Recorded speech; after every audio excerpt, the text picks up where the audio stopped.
جنات کو نکالنے کا ایک مجرب اور آزمودہ عمل لے کر حاضر خدمت ہوں۔ کیا جنات کو نکالنے کے لیے چلے کی ضرورت ہوتی ہے؟ کیا ہم جنات کو بذات خود نکال سکتے ہیں؟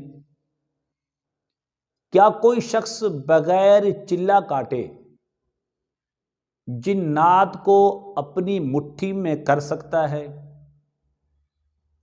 اور اسی طرح کے جنات کو نکالنے کا سب سے بہترین اور آسان چلہ کیا ہے؟ جب ہم جنات کو خود نکال سکتے ہیں تو نکالنے کا کون سا آسان سا طریقہ ہے؟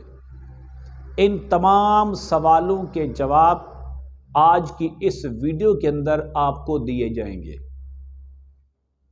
اس ویڈیو کو آپ نے آخر تک دیکھنا ہے اور آپ کے لیے بہت علمی خزانہ آج کی ویڈیو کے اندر آپ کو دیا جا رہا ہے۔ چلہ کرنے کی ضرورت ہے یا نہیں؟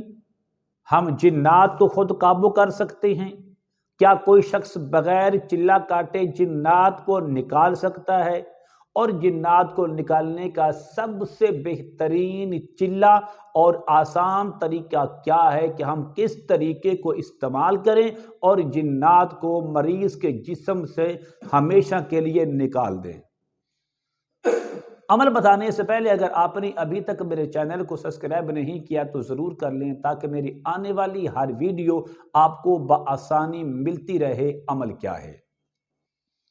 مثال کے طور پر اس شخص کے اندر کوئی جنات کے مسائل ہیں، جادو جنات کی چیزیں اس میں حاضر ہوتی ہیں، تو کیا اس کے لیے اس کے جسم سے نکالنے کے لیے ہمیں سب سے پہلے 40 راتیں کسی جنگل میں، قبرستان میں، علیحدگی میں، تنہائی میں بیٹھ کر چلہ کاٹنا پڑے گا؟ یہ آپ کا پہلا سوال ہے۔ یہ وہ تمام سوال آپ کے سامنے رکھنے جا رہا ہوں جو ہر آنے والا شخص جو ہم سے رابطہ کرتا ہے وہ یہی سوال کرتا ہے۔ بھائی اس بندے کے جسم سے جنات کو نکالنے کے لیے 40 دن کا چلہ کاٹنے کی ضرورت نہیں ہے۔ بغیر چلہ کاٹے آپ اس کے جسم سے جنات کو بھگا سکتے ہیں، اس کے جسم کو جنات سے چھٹکارا دلا سکتے ہیں اور اس کے جسم سے جنات کو نکال کر اس کے جسم کو آپ ان شریر چیزوں سے آزاد کروا سکتے ہیں۔ لہذا آپ کو چلہ کاٹنے کی ضرورت نہیں ہے۔ البتہ آپ کو اس کے جسم سے نکالنے کے لیے صوم و صلات کا پابند ہونا پڑے گا۔ آپ نماز کی پابندی کریں، آپ روزے کی پابندی کریں، آپ ذکر الہی کی پابندی کریں۔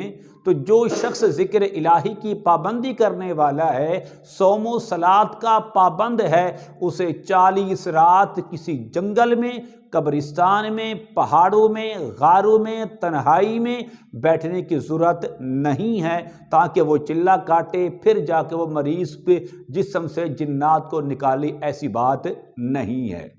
جو شخص ہر وقت نماز کی پابندی کرتا ہے، پاک صاف رہتا ہے، یہ تمام گندی چیزیں اس بندے کے قریب نہیں آ سکتی۔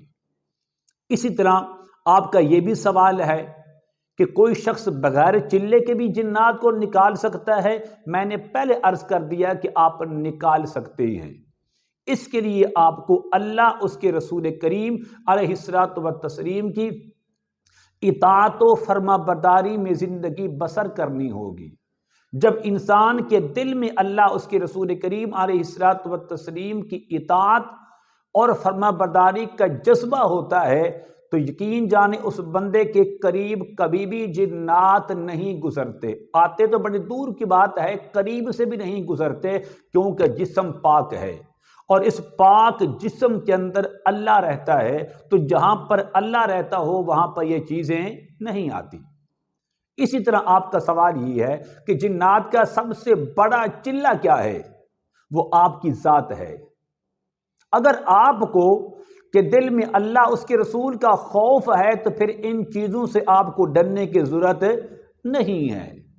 جب بندے کو اپنے آپ پر اعتماد ہوتا ہے، بھروسہ ہوتا ہے، یقین ہوتا ہے کہ میں ان شریر چیزوں کا مقابلہ کر سکتا ہوں، تو پھر آپ کو ان سے ڈرنے کی ضرورت نہیں ہوتی، بلکہ آپ کے دل میں جو خوف ہوتا ہے وہ خوف خدا ہوتا ہے۔ تو اس صورت کے اندر بھی آپ کو جنات کو نکالنے کے لیے کسی چلے کی ضرورت نہیں ہوتی۔ اب سب سے بڑا چلہ کیا ہے؟ کس کے ذریعے سے ہم ان چیزوں کو نکالیں؟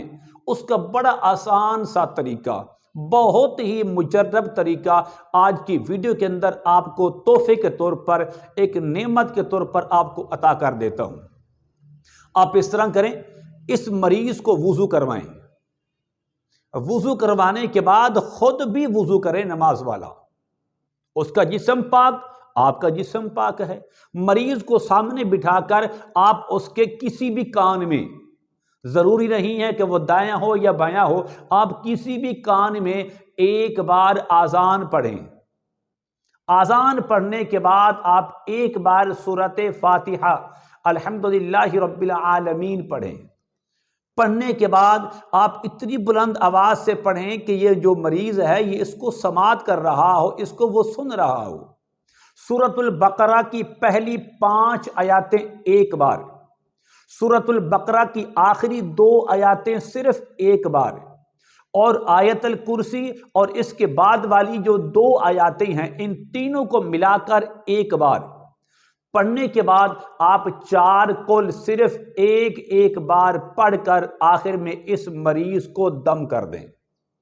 یہ دم آپ نے صبح کو بھی کرنا ہے، اسی طریقے سے ایک بار دم کرنا ہے، اور اسی طریقے سے آپ نے یہ دم رات کو بھی کرنا ہے۔ مغرب کی نماز کے بعد کر لیں، عشاء کی نماز کے بعد کر سکتے ہیں۔ 3 دن لگاتار اسی پابندی سے آپ یہ عمل کریں، انشاءاللہ 3 دن گزرنے سے پہلے اس کے جسم کے اندر جتنے بھی شریر غلاظت والے، گندگی والے، بدبودار جنات ہوں گے انشاءاللہ اس عمل کی برکت سے خود بخود نکل جائیں گے۔ لہذا عمل کرتے وقت آپ کو اس عمل کے اندر بھی حصار کرنے کی ضرورت نہیں ہے، چلہ کاٹنے کی بھی ضرورت نہیں ہے، لیکن آپ کو خود پر اعتماد ہونا، یقین ہونا ضروری ہے کہ میں یہ عمل کر سکتا ہوں، ان چیزوں کا مقابلہ کر سکتا ہوں، کوئی مشکل نہیں ہوگا۔ امید کرتا ہوں کہ میری یہ کاوش آپ کو ضرور پسند آئے گی۔ میرے چینل کو سبسکرائب کریں، اس ویڈیو کو لائک اور شیئر ضرور کیا کریں۔ السلام علیکم ورحمۃ اللہ وبرکاتہ۔